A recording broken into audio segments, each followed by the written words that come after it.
కొత్త కారు కొన్నా అన్న, నిన్ననే హైదరాబాద్ నుంచి డెలివరీ తీసుకొని వచ్చిన అన్న, మీరు డ్రైవ్ చేయాలన్నా అంటే నేను ఆ కార్ తీసుకొని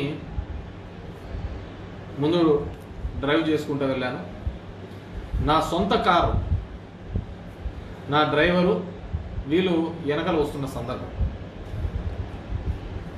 నేను అర్టిగా కార్ జైలు దగ్గరకి వెళ్తే అది రైట్ సైడ్ ఉంటుంది, నేను లెఫ్ట్ సైడ్ నుంచి వచ్చి యూటర్న్ తీసుకొని దాంట్లోకి సబ్ జైల్లోకి వెళ్ళాలి. నేను నా కార్ తీసుకొని లోపలికి వెళ్ళాను. మిగతా కార్లన్నీ అలౌ చేయరు కాబట్టి అవన్నీ కూడా బయటికి యూటర్న్ తీసుకొని బయట పెట్టే క్రమం చేశారు.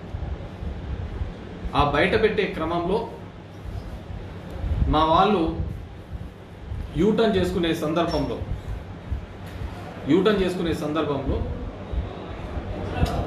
ముందర నుంచి బస్సు వస్తుంది కాబట్టి ఆ యూటర్న్ దగ్గర ఆ వెహికల్ నిలబడినారు. ఆ వెహికల్ నిలబడితే ఆ వెహికల్కి సంబంధించి కొంతమంది నాన్ లోకల్స్, ఇక్కడ ఉన్న వాళ్ళు కాదు, ఇక్కడ సత్య తరపున వ్యవహారాలు చూస్తారట, వాళ్ళు నానా దుర్భాషలాడి ఆ డ్రైవర్ మీదకి అటాక్ చేయడానికి రావడం జరిగింది. ఆ అటాక్ చేస్తూ నా సందర్భంలో ఉన్న వీడియో ఇది. పోలీసులు అక్కడ ఉండి, అతని పేరు ఇక్కడ ఉన్నారు భాష అనే అతను, ఇంకో వాళ్ళను నిలవరించకుండా వాళ్ళని ప్రోత్సహించిన పద్ధతితోనే కనపడుతూ ఉంటుంది.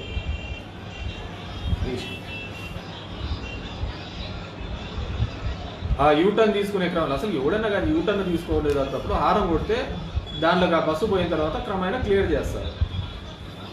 దాంట్లోకి రప్చర్ చేయాల్సింది ఏదో లేదు. అంతమంది సడన్గా అక్కడ ఎందుకు గుమిగూడారో కూడా తెలియదు. సరే, వాట్ ఎవర్ తెలియదు. సో ఇది జరిగినది. మా డ్రైవర్ మీదకి ఏ విధంగా వస్తున్నారని నేను ఆ బండ్లో లేను. నేను ఆ ఎట్టిగా బండ్లో నేను ఆల్రెడీ ములాఖాత్ తీసుకొని లోపలికి వెళ్ళాను. నాకు లోపల ఉన్నాను కాబట్టి బయట ఏం జరుగుతుందో తెలియదు. తర్వాత నాకు వీడియో క్లిప్పింగ్స్ మిగతా వాళ్ళందరూ విలేకరులు వీళ్ళందరూ పెట్టిన దాన్ని బట్టి కనపడింది. ఇది అయిపోయిందా? సో ఇది ఈ విధంగా సుమారు 100 మంది ఈ విధంగా ఆయన మీద, మా డ్రైవర్ రామాంజీ మీద పడి హత్యా ప్రయత్నం చేయాలనే ఒక తపనతో చేసినప్పుడు, అతని మీద హత్యా ప్రయత్నం చేసినప్పుడు 100 మంది ఆయన బండి మీద వెహికల్ పెట్టినప్పుడు ముందరికి ఒక వ్యక్తి ఎక్కి దాన్ని బద్దలు కొట్టాలనే ప్రయత్నం చేస్తూ అతని మీదకి దాడికి ప్రయత్నించినప్పుడు అతను ఎటుపోగా పాలుపోక అతను ఏ విధంగా బతకాలి అనే ఉద్దేశంతో వెహికల్ని ముందుకు పోనించడం జరిగింది. అది మీ వీడియోలోనే నేను మీకు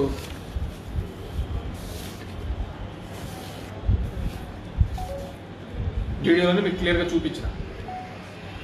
అతని మీద ఎంతమంది పన్నారు, అంతకుముందు అతని మీదకి దాడికి ఏ విధంగా ప్రయత్నం చేసినారు, బండి మీదకి ఎక్కి ప్రాణాలు కాపాడుకోవాలనే ఉద్దేశంతో మా డ్రైవరు అక్కడి నుంచి వెళ్ళిపోయే పరిస్థితి చూసినారు. దాంట్లో దాని మీద ఎక్కి అతని మీద దాడి చేయాలనుకున్న వ్యక్తి కింద పడడం జరిగింది. సో అక్కడ ఎందుకు అంతమంది ఉన్నారో ఏమో, అసలు ఎందుకు ఏ విధంగా గుమ్ముకున్నారు. మేమంతా 5-6 మంది ఉంటాం. హార్డ్గా చూస్తే 5-6 మంది ఉన్నాం, అంతకుమించి ఏమీ ఎక్కువ లేదు. మేము లోపలికి వెళ్ళిపోయినాం, సబ్ జైల్లో ఉన్నాం, ములాఖాత్లో అక్కడ మాట్లాడుతున్నాం. దాని తర్వాత అక్కడ ఉన్న మా వాళ్ళలో ఇతను మా సాక్షి విలేకరి రమేష్, అందరికీ తెలిసినదే, మీ మిత్రుడు, మీతో పాటు తిరిగేవాడు, మీతో పాటు తినేవాడు, తిరిగేవాడు, తిల్లాడేవాడు. ఇతనంటే తెలియలేదు. ఇతని మీదకి సామూహికంగా 6 మంది వచ్చి లాఠీలు తీసుకొని పోలీస్ చేతిలోంచి లాఠీలు తీసుకొని 6 మంది వచ్చి ఒక విలేకరి మీద దాడి చేయడం జరిగింది. ఆయన ఏమి వేరేది ఏంది చేయలేదు. అక్కడ జరుగుతున్న సంఘటనా ప్రాంతాన్ని మొత్తం రికార్డింగ్ చేస్తున్నారు. సంఘటనా ప్రాంతాన్ని మొత్తం రికార్డ్ చేస్తున్నాడు. దానికి రికార్డ్ చేసుకుంటే అతని దగ్గర ఫోన్ గుంజుకోవడం జరిగింది. ఆ ఫోన్ పగలగొట్టుకోవడం జరిగింది. ఆ ఫోన్ ఇంకా ఇప్పటికీ అతని చేతికి అందించలేదు. రమేష్ అని మీ అందరికీ తెలిసినదే. తెలుసా లేదా? తెలుసు. ఎందుకంటే మనం అన్నీ అమర్నాథ్ రెడ్డి అని ఇతను స్టూడెంట్ లీడరు 2012లో 16లో డిసెంబర్ శబరిమలకి వెళ్తూ యాక్సిడెంట్ అయ్యి యాక్సిడెంట్ అయ్యి ఇతనితో పాటు నరసింహారెడ్డి అనే ఒక పిల్లోని కూడా మేము అప్పుడు కోల్పోవడం జరిగింది, వేగట్పల్లి పిల్లోనికి. ఇతను ఆ రోజు వెన్నెంక కూడా మొత్తం డ్యామేజ్ కావడం జరిగింది. ఈరోజు చూడండి ఏ విధంగా బాధినారు. తిప్పు తిప్పు తిరుగు తిరుగు తిరుగు ఏ విధంగా అయితే నీ బాధినారు. ఇదంతా కొట్టినది. ఇది అప్పుడు జరిగిన యాక్సిడెంట్లో ఇతను వెన్నెంక జరిగినది. ఇతను నడవలేని పరిస్థితి. ఎవరిని అడిగినా చెప్తారు ఇక్కడ నుంచి 4 అడుగులు కూడా వేయలేడు. ఇతన్ని 10 మంది గుంపేసుకొని కొట్టడం జరిగింది. ఒక వికలాంగుడు. హ్యాండిక్యాప్ పెన్షన్ వస్తుందా? చెయ్యి. ఆ రోజు త్రుటిలో ప్రాణాలతో తప్పించుకోబెట్టు కూడా నడవలేడు వికలాంగుడు. ఇతన్ని కూడా కుప్పేసి అందరూ కలిసి కొట్టడం జరిగింది. ఇతను నేను ఆయన షోలో వీడియో ఎక్కడ ఉన్నాడు? పెట్రోల్ బంక్ పక్కన పెట్రోల్ లోపల దూరుకున్నా కూడా పెట్టలే. వీడియో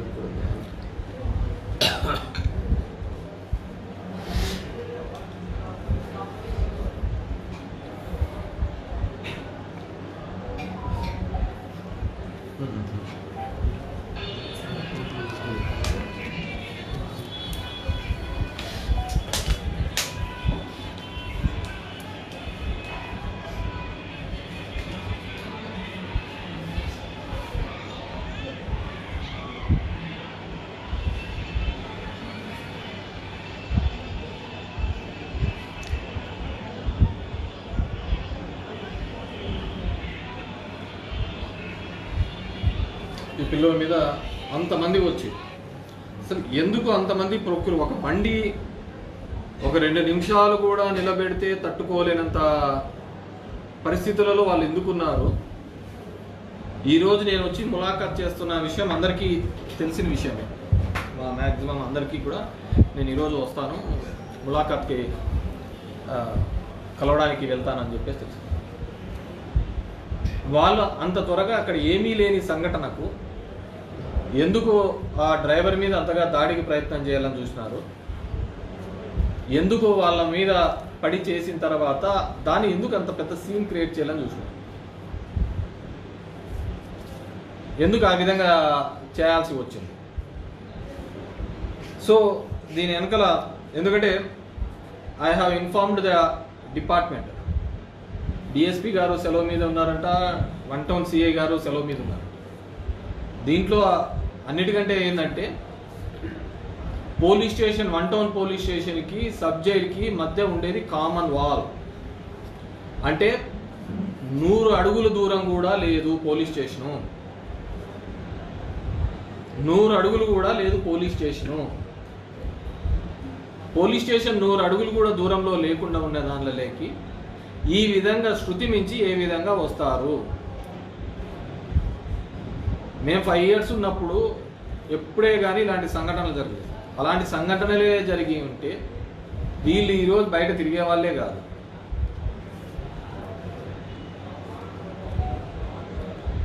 మనం ఏదైనా కానీ మంచి చేస్తే ఆ మంచి మళ్ళీ తిరిగి మనకు వస్తుందనే ఆలోచనతోనే పోయినంత. ఇలా షార్ట్ టర్మ్ పాలిటిక్స్ ఎప్పుడే కానీ చేయలేదు. 100 అడుగుల దూరంలో ఉన్నా కానీ అక్కడ దగ్గర ఒక 2-3 అవర్స్ ఈ విధంగా జరిగితే 2 అవర్స్ జరిగినా కానీ ఎందుకు ఇమ్మీడియట్గా పక్కన ఉన్న దానిలో స్టేషన్ నుంచి మేము రాలేకపోయినా? డిస్టిక్ హెడ్ క్వార్టర్స్ రావాలంటే 35 కిలోమీటర్స్ 40 మినిట్స్లో మొత్తం అంతా బెటాలియన్ రావచ్చు. అసలు పోలీసులు లాఠీ తీసుకొని ఏ విధంగా కొడుతున్నారు వాళ్ళను? ఒక విలేకరి చెప్తున్నాడు, వాళ్ళకు అసలు బండిలోకి 2 నిమిషాలు కూడా అవతల బస్సు వస్తుంది కాబట్టి దాంట్లో, ఎందుకంటే ముందే ఆడ విలేకరులు కూడా ఉన్నారు, బస్సు వస్తుంది కాబట్టి ఆడ నిలబెట్టడం, దానికి కూడా తట్టుకోలేరా?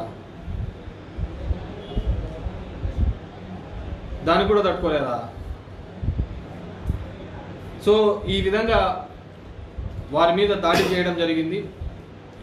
కొంతమంది చూసినాం, జనసేన వాళ్ళు ప్రెస్ మీట్ పెట్టి బహిష్కరించాలని. డెఫినెట్గా అది ఎప్పుడో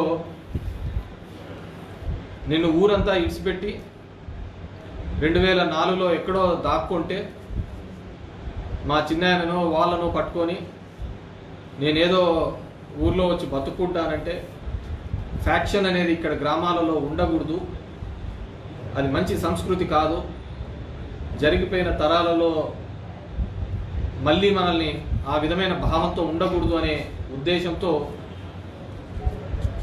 వాళ్ళని తీసుకొని రావడం, వాళ్ళని బహిష్కరించారు. ఖచ్చితంగా టైం వస్తుంది. ఐఎమ్ గుడ్ ఇన్ మ్యాథమెటిక్స్, లెక్కల్లో నేను ప్రతిసారి ఎప్పుడు కూడా 90కి తగ్గలేదు. నాకు టైం ఎక్కువ దూరం ఉండదు. ఆ టైం ప్రకారం ఆ లెక్కలన్నీ కూడా సరి చేస్తా. ఇప్పుడు జరిగిన ఏ లెక్కాసారాలు ఉన్నాయో ప్రతి లెక్కాసారాలు తెలియజేస్తా. కొత్త వాళ్ళు వస్తుంటారు, పోతుంటా అంటారు, కానీ డెఫినెట్గా ఇంతకుముందు చెప్పిన విధంగా మా లీడర్స్కి, మా కార్యకర్తల ముందు క్షమించాలని కోరుతున్నాను. ఈ 15 సంవత్సరాలుగా ఎక్కడే కానీ ఇంకా ఎందుకు ఆ భూతాల చుట్టూ తిరుగుతారు, ఆ గొడవల చుట్టూ అని చెప్పేసి వాళ్ళని చాలా కట్టడి చేయడం జరిగింది. మాటలు జోరైనాయి, చేతులు జోరైనాయి. నేను కూడా ప్రభుత్వం ఇచ్చిన హామీల మీద కానీ, ఇక్కడ గతంలో సత్య చేసిన హామీల మీద కానీ 1 సంవత్సరం వరకు సమయం ఇద్దామనే నేను అనుకున్నాను. ఆ సంవత్సరంలో ఉన్నా కానీ, ఎందుకంటే ఇక్కడ ఉన్న విషయాలు కూడా ఆయనకు తెలుసు కాబట్టి అవగాహన చేసుకొని అవన్నీ పరిష్కరించడానికి అడుగులు వేస్తాడేమో. కానీ వాటి మీద పరిష్కారం కంటే కూడా ఈ విధమైన గొడవలు ప్రోత్సహించే దానిలో గతంలో సమస్యలు వస్తాయంటే ఎమ్మెల్యేల దగ్గరికి వచ్చి చెప్పుకునే ఒక నేచర్ ఉండేది. ఇప్పుడంతా ఆ నేచర్ పోయింది. పిఏల చుట్టూ వాళ్ళ చుట్టూ తిరగాల్సిన కర్మ ఏర్పడింది మా ధర్మవరం ప్రజలకి. సరే, దానికి ఎవరేం చేయలేరు, అదే నచ్చిందేమో అనుకున్నాము. డెఫినెట్గా వీటి మీద చట్టపరంగా చర్యలు తీసుకుంటాం. ఎందుకంటే నేను లోపలికి వెళ్ళి కూర్చున్న తర్వాత నాకు 5 నిమిషాలకి నోటీస్లోకి తీసుకొని వచ్చినారు. అది కూడా మొత్తం రికార్డెడ్ ఎవిడెన్స్ ఉంది. సో డెఫినెట్గా ఇలాంటి చేష్టలు మంచిది కాదు. ధర్మవరం ప్రజలకు నేను నెత్తి నోరు కొట్టుకొని చెప్పిన, మీరు చాలా మోసపోతున్నారు ఈ విధంగా అని చెప్పేసి. కానీ ఎందుకో నా మాటలో పెడచెవిని పెట్టడం జరిగింది. కాబట్టి నేను కూడా ఒకసారి ఇది చేసిన తర్వాత వాళ్ళ విలువ తెలియాలా, నా విలువ తెలియాలి అంటే దాని గురించి వచ్చిన సందర్భంలో మాట్లాడదామని చెప్పేసి. అంటే నేను మొన్న జరిగిన సంఘటనలో పెట్టడం, మా వాళ్ళను 307 అక్రమ కేసు పెట్టడమే తప్పు. బాధితులను పరామర్శించడానికి వెళ్ళినప్పుడు ఒక చిన్న ఇది పెట్టుకొని అంతమంది గుమ్ముగూడి అంత రాద్ధాంతము చేయడం తప్పు. దాని మీద ఈ విధమైన పద్ధతిలో పోవడాన్ని తీవ్రంగా ఖండిస్తున్నాము. డెఫినెట్గా ఎక్కడికి పోదు, అంతా కలిసినా కానీ ఇంకా 3 నెలలు అయిపోయింది, 50 నెలలు గిమిలి వస్తాయి ఇంకా తొందరగా.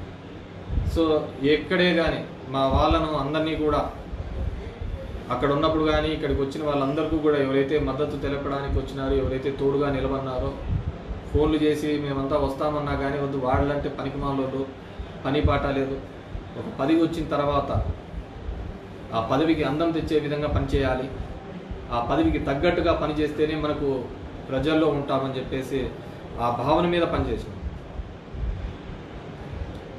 కానీ వాళ్ళకి అదంతా లేదు. ఎందుకంటే ఇక్కడ ఎవరైతే ఎన్నుకోబడ్డాడో ఆయన లేడు, ఎవరో అసిస్టెంట్లో పెట్టుకొని పని జరుగుతుంది. వాళ్ళకి ఏం తెలుస్తుంది ఇక్కడ దీనిల గురించి? సో ఇంకా ఎక్కడెక్కడ ఏమేమి జరుగుతున్నాయి అనే దాని మీద కూడా ఇది చెప్తాను, తొందరలోనే చేస్తాను. ఐ వాంట్ గివ్, నేను యాక్చువల్గా అయితే టైం ఇద్దాం అనుకున్నాను. వాళ్ళు ఉండేటట్లు లేరు.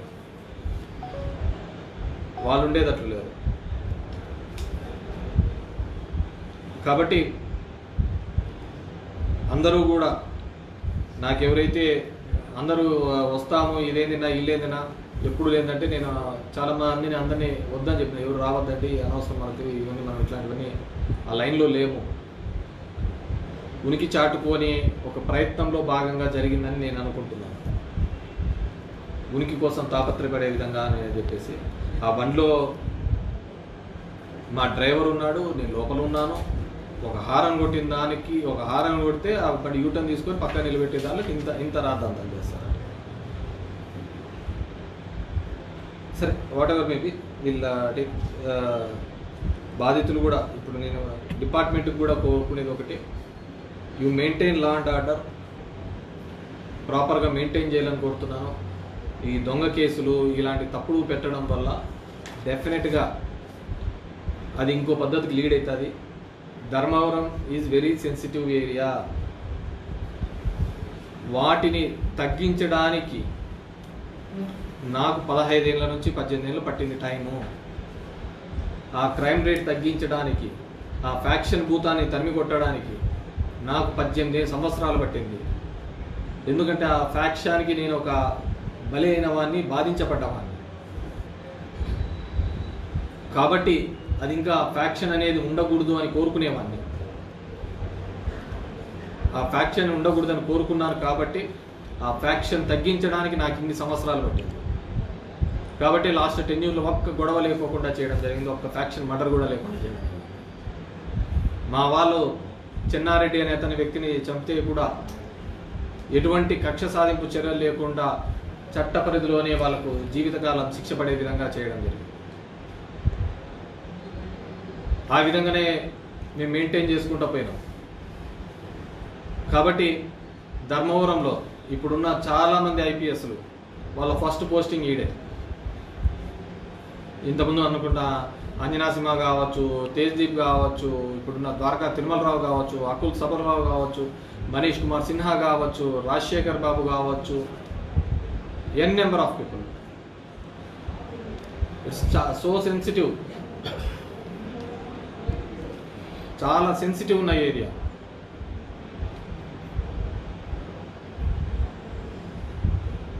ఇక్కడ 10 రూపాయల దగ్గర నుంచి మర్డర్ చేసే వాళ్ళు ఉంటారు ఇంతకుముందు. ఈరోజు ఆ కాలం లేదు.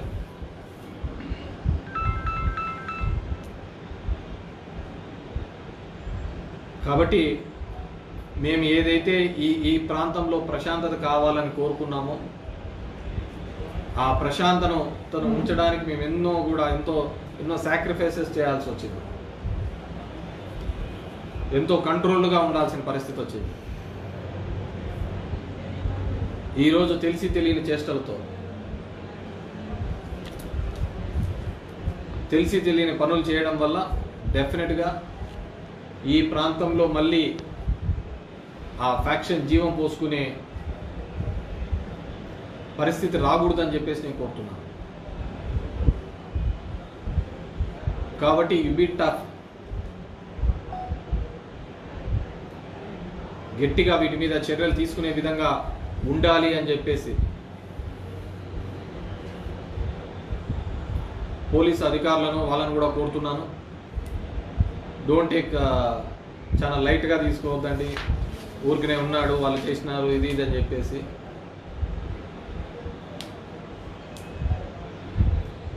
So I request department and ఇది ఎవరైతే ఎగలాడుతున్నారో, ఎవరైతే ఎగిరెగిరి పడుతున్నారో జాగ్రత్త. గాలిపటం కూడా అలాగే ఎగిరెగిరి పోవాలని చూస్తుంటుంది. తాడు తెగితే ఎక్కడ పోతుందో తెలియదు, పట్టుకోవడానికి కూడా కనపడుతుంది.